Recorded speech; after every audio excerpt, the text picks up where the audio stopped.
अस्सलाम वालेकुम friends, welcome back to my YouTube channel. मैं हूं मुस्कान और आप देख रहे हैं मेरा चैनल मुस्कान ब्यूटी वर्ल्ड। और जैसा कि आपने रिक्वेस्ट करी थी मुझे इस मेकअप ट्यूटोरियल की, तो मैंने रिकॉर्ड कर लिया है और माशाल्लाह से मैंने बहुत जल्दी ही रिकॉर्ड कर लिया, जितना मैं काम को लेट कर देती हूँ। सो मेरा ड्रेस आपको कैसा लगा और मेरा मेकअप आपको कैसा लगा वो तो मुझे पता ही अच्छा लगा जब रिक्वेस्ट आई थी मेरे पास। लेकिन जिन लोगों ने नहीं देखा होगा इंस्टाग्राम वगैरह पे जहाँ मैंने पोस्ट करी थी अपनी पिक्चर्स वगैरह, तो वो अब यहाँ देख लें और ये लुक किस तरह कैसा लग रहा है आपको, तो मुझे कमेंट सेक्शन में लाजमी बताइएगा।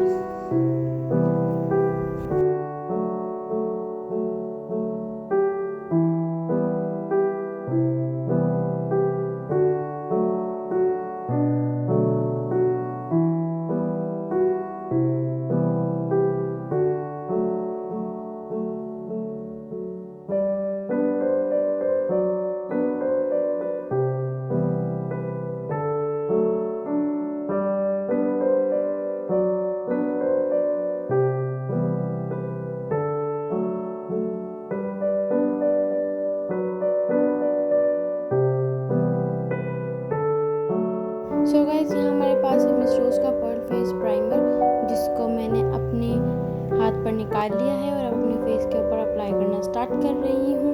सबसे पहले मैंने अपने चीक्स वाले एरिया पे लगाया है, क्योंकि यही मेरे पास पोर्स का मसला है।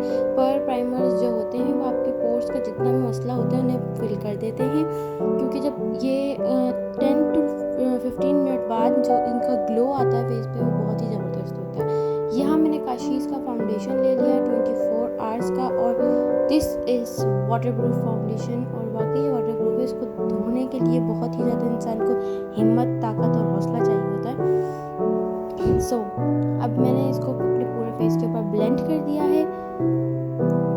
इसकी जो आप कवरेज देख रहे हैं वो बहुत ही ज़्यादा ज़बरदस्त है।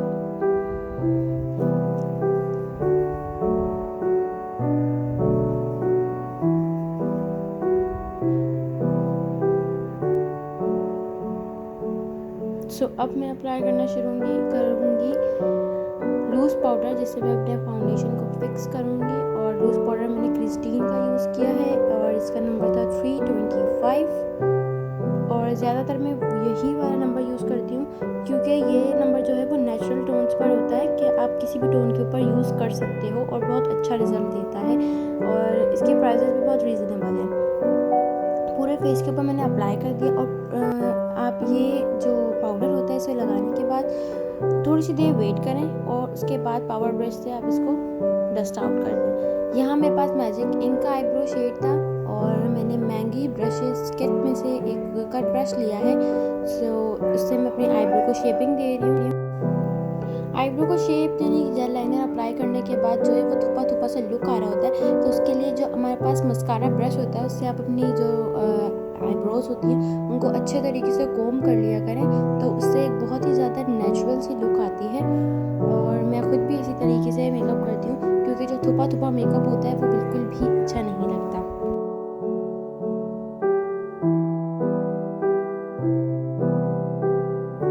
और अब यहाँ मैंने काशीज़ की ही एक मखमल पैलेट में से एक शेड ले लिया था, जो कि सिल्वर टाइप का था। उसको मैं फिंगर की मदद से अप्लाई कर रही हूँ, क्योंकि घर की शादियाँ होती हैं, टाइम होता नहीं है इतना तैयार होने का कि सही से बंदा तैयार हो सके, क्योंकि सबको तैयार भी करना होता है, उसके बाद खुद तैयार होना होता है। सो मैंने इसी तरीके से मेकअप किया था, तो मैं इसी तरीके से आपको शेयर कर रही हूँ। 10-15 ब्रशेज़ इसके अंदर मैं लगा के आपके साथ कुछ शेयर नहीं करी। बहुत ही ईजी मेकअप है और आप इजीली घर पे कर सकते हो।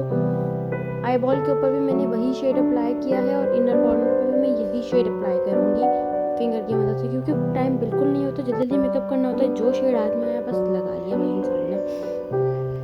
इनर कॉर्नर पर मैंने यही शेड अप्लाई किया है, फिंगर की मदद से ही किया है। और अब बारी है इसका पैलेट था, ये आर्टिम्स का, और ये पैलेट बहुत ही ज़बरदस्त है। अब यहाँ पे मैंने एक फ्लफी सा ब्रश ले लिया था और यहाँ पे मतलब ब्राउन मरून टाइप का शेड था जो मैं सॉकेट पर अप्लाई कर रही हूँ। यहाँ तो मैं फिर भी बहुत सुकून से मेकअप कर रही हूँ। उस दिन जो मैंने मेकअप किया था वो इतना हाड़ा-उड़ी में किया था, बस जल्दी जल्दी हो गया था। सो अब यहाँ मैंने सिर्फ इसकी सॉकेट बनाई है हल्की सी, और कॉर्नर्स पे भी मैं यही शेड दे रही हूँ, बिल्कुल बस लाइट सा कि सॉकेट बन जाए, एक लुक आ जाए। और यहाँ मेरी सॉकेट कंप्लीट कंप्लीट है। अब यहाँ मैं अप्लाई करूँगी जेल लाइनर, और जेल लाइनर मेरे पास कार्ड जेल लाइनर जो होता है वो बहुत ही अच्छा होता है, वाटरप्रूफ भी होता है, बहुत रिजनेबल प्राइस के अंदर आपको इजीली मिल जाएगा। अगर इसकी पिक्चर्स आपको चाहिए हो तो आप मेरे को इंस्टाग्राम पे डीएम कर सकते हो, इस लाइनर की पिक्चर मैं आपको सेंड कर दूँगी। और यहाँ मैंने मेरी लाइनर की जो टेक्निक थी वो आप देख सकते हो, थोड़ा सा मैंने अपनी आई से बाहर निकाल के स्ट्रेट लाइन बनाई और ऊपर आईब्रोज की तरफ एक लाइन क्रिएट करी, उसको फिलअप कर दिया है ट्रायंगल को। लाइनर मेरा बहुत ही मतलब कि स्ट्रैटेजी अगर आपके पास अच्छी हो तो आप इजीली काम कर सकते हो, अगर आपके पास स्ट्रैटेजी अच्छी नहीं है तो फिर आपको काम करने में बहुत मसला हो रहा होता है। लाइनर मैंने बहुत ही इजीली अप्लाई कर लिया। काफ़ी लोगों के साथ मसला हो रहा होता है कि वो अपनी आइज़ पे लाइनर नहीं अप्लाई कर रहे होते सही, तो उनके लिए मेरे पास एक ही बात है कि भाई प्रैक्टिस करो, प्रैक्टिस इंसान को परफेक्ट कर देती है।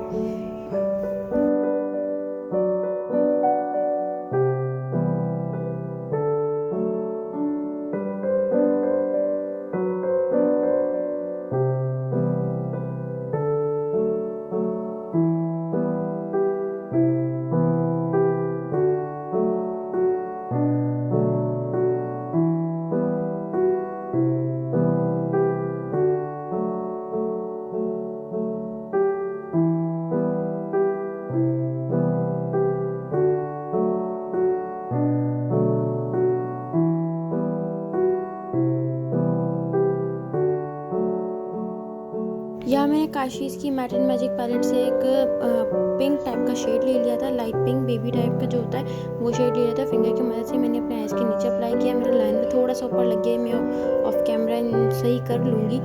फिंगर की मदद से अप्लाई करने से मिक्सिंग बहुत ही ज़्यादा अच्छी हो जाती है आइज़ के नीचे, तो मैं कोई ब्रश यूज़ करने से बेहतर है कि अपनी फिंगर से ही आइज़ के नीचे का मेकअप जो है वो फिल कर लेती हूँ।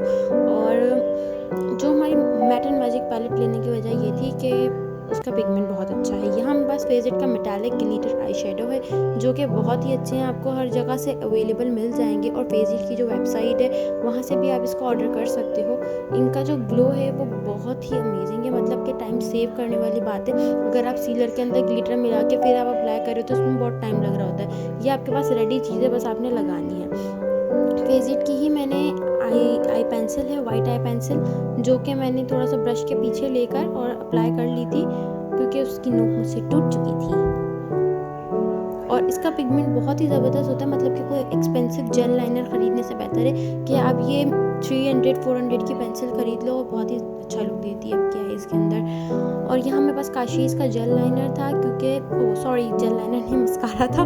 तो मस्कारा जो है वो मेरी आईलैशेस को थोड़ा ज़बरदस्त उसने वॉल्यूम देती है, बहुत अच्छा मस्कारा है इनका। और मेरी आईलैशेस आप लोगों को कुछ डिफरेंट लग रही होंगी क्योंकि पहले से ग्रो करी हैं। अगर इसका सीक्रेट आपको चाहिए तो लाजमी आप मुझे कमेंट सेक्शन में बताइएगा, मैं नेक्स्ट वीडियो के अंदर ज़रूर अपनी आई लैशेस ग्रो जो है हुई हैं इसका सीक्रेट आपके साथ लाजमी शेयर करूँगी। लोअर लैशेस पे मैं वैसे मस्कारा नहीं लगाती, मुझे पसंद नहीं है, लेकिन शादी थी तो मैंने सोचा चलो कुछ चेंज करना चाहिए, तो मैंने लोअर लैशेस पर भी मस्कारा लगाया था अपने असूलों के ख़िलाफ़ जाकर। और मेरी आँख अच्छी लग रही थी, मुझे भी अच्छी लग रही थी क्योंकि पहले मेरी आईलैशेस इतनी ज़्यादा अच्छी नहीं थी और अब ग्रो कर गई तो अच्छी लग रही थी। स्क्रब पैलेट के अंदर से ही आर्टिम्स का स्क्रब पैलेट के अंदर से मैंने यूज़ किया था एक ब्राउन शेड कॉन्टोर के लिए। कॉन्टोर तो क्या ही बोलेंगे, इसे ब्राउजिंग ही बोलेंगे। मैं कॉन्टोर इतना ज़्यादा नहीं करती अपने फेस को, पता नहीं क्यों नहीं करती, मुझे खुद नहीं पता। हालांकि मेरे फेस को कॉन्टोर की ज़रूरत है लेकिन मैं फिर भी नहीं करती, पता नहीं मैं शायद पागल हूँ। अब मैं अपने फेस को ब्राउजिंग करूँगी, थोड़ा सा मैं अपनी चीक्स के पास करूँगी, चीक जो बोन होती है हमारी इसकी तरफ, और थोड़ा ही मैं अपनी जॉ लाइन के ऊपर करूँगी ब्राउजिंग। ये ब्राउजिंग जो होती है ना आपके फेस का जो चिट्टापना होता है इसको लेवल के अंदर लेकर आ जाती है। बहुत ज़्यादा भी अच्छी नहीं लगती और ऐसा जो चिट्टा चिट्टा मुँह हो रहा होता है वो भी अच्छा नहीं लगता। ब्राउजिंग कर लिया करो, काफ़ी ढंग के लगोगे। यही ब्रश मैंने लिया है क्योंकि ब्रश चेंज करने का मेरे पास टाइम था नहीं, और मैंने इसी ब्रश के अंदर जो मेरा ब्राउन शेड था वो मैंने नोज़ के ऊपर थोड़ा सा अप्लाई कर दिया है, क्योंकि मैंने पहले ही बताया मैं सिर्फ और सिर्फ ब्राउजिंग कर रही हूँ, कोई स्पेसिफिक कॉन्टूर नहीं कर रही। यहाँ मेरे पास था फेजेट का ब्लश, और ब्लश में से मैंने लिया था पिंकिश कलर, थोड़ा सा रेड थोड़ा सा पिंक मिक्स करके, और अपने चीक्स और नोज़ और चिन के ऊपर अप्लाई कर लिया था। थोड़ा सा रेड रेड ही अच्छा लगता है मुझे ये, मैंने अच्छे तरीके से अपना ब्लश जो है वो कर लिया था। थोड़ा सा मेरे गाल थोड़ा सा ज़्यादा रेड आपको शायद लग रहे हो, तो ऑफ कैमरा मैंने इनको पफ के साथ ब्लेंड कर दिया था। और अब यहाँ मेरे पास था हाइलाइटर काशीज़ का, पेन ब्रश के साथ मैं अप्लाई कर रही हूँ उसको, और इसका ग्लो आप देख सकते हो कितना ज़बरदस्त है। हल्का सा फिक्सर जो होता है वो अपने फैन ब्रश के ऊपर कर लिया करें और उसके बाद हाइलाइटर अप्लाई करें। जिन लोगों के साथ ये मसला होता है कि पाउडर हाइलाइटर उड़ जाता है, तो उनके लिए टिप बहुत अच्छी है। हल्का सा फिक्सर आप अप्लाई करें और उसके बाद जो है उनको लगाएं हाइलाइटर, तो वो कभी भी उड़ता नहीं है। इसका ग्लो आप देख सकते हो कितना ज़बरदस्त है। तो मैंने इसी तरीके से अप्लाई किया है इसको। हाइलाइटिंग एरियाज़ को अच्छी तरीके से हाईलाइट करना है आपने, ताकि आपका फेस दबा दबा नहीं लगे, थोड़ा ब्लब टाइप का लगे कि हाँ भाई कुछ चमकता हुआ है, और इतना ज़्यादा भी नहीं करना कि हाइलाइटर की दुकान ही लगे आपका मुँह। सो हाइलाइटिंग यहाँ मेरी कंप्लीट हो गई है, और यहाँ मैंने उठाया एक बड़ा सा फैन टाइप का ब्रश है एंगल, और इससे मैंने जो मेरी हल्का सा फैल जाता है ना ये पाउडर हाइलाइटर, तो उसको मैंने डस्ट आउट कर दिया है, ताकि इधर उधर जो शिमर नज़र आ रहा था वो नज़र ना आए। हुदा का ये लिक्विड मैट लिपस्टिक थी, दिस इज़ नॉट ओरिजिनल, लेकिन इसका शेड जो था वो बहुत ज़बरदस्त था। और इस बार मैं फिर इसका शेड दिखाना भूल गई, इंशाल्लाह डिस्क्रिप्शन के अंदर मैं डाल दूँगी इसका नेम क्या था। इतना ज़्यादा ये एक्सपेंसिव नहीं था, लेकिन यार इसका जो शेड था मुझे बहुत पसंद आया, इसलिए मैंने इसे परचेज़ कर लिया और लगाया भी। वाइट ड्रेस के ऊपर ये लिपस्टिक मुझे बहुत ही अच्छी लगी थी, क्योंकि मैं रेड की तरफ जाना नहीं चाह रही थी, सो मैंने यही लगा दी। इस लिपस्टिक में एक बात है कि ये अभी जो है जिस कलर की दिख रही है, थोड़ी देर बाद इतनी डार्क हो जाएगी, ये बिल्कुल मरून टाइप पर चली जाएगी, बिल्कुल डार्क मरून जो होता है ना, इस तरह। लिप्स को आपने बहुत ही खूबसूरती से शेप देनी है, हल्का हल्का करके लगाएंगे अगर आप लिपस्टिक, तो बिल्कुल सही लगेगी। अगर जल्दी के चक्कर में करोगे ना, तो फिर वो कुछ और ही बन जाते हैं लिप्स, तो उसकी वजह से आपको पूरा फेस ख़राब लग रहा होता है। तो थोड़ा हौला हौला हाथ रखो, हौले हौले तरीके से काम करो, तो आपका काम अच्छा भी होगा। सो ये मेरा ड्रेस था। ड्रेस अगर आपको पसंद आया हो तो मुझे बताइएगा, क्योंकि मैंने किसी डिज़ाइनर से नहीं सिलवाया, बल्कि मेरी मामा ने सिया था, और ये ड्रेस मुझे बहुत ही ज़्यादा पसंद है। इसका दुपट्टा बहुत ज़बरदस्त है, और इसका कोट है, नीचे मैंने सिल्क का प्लाजो बनवाया था।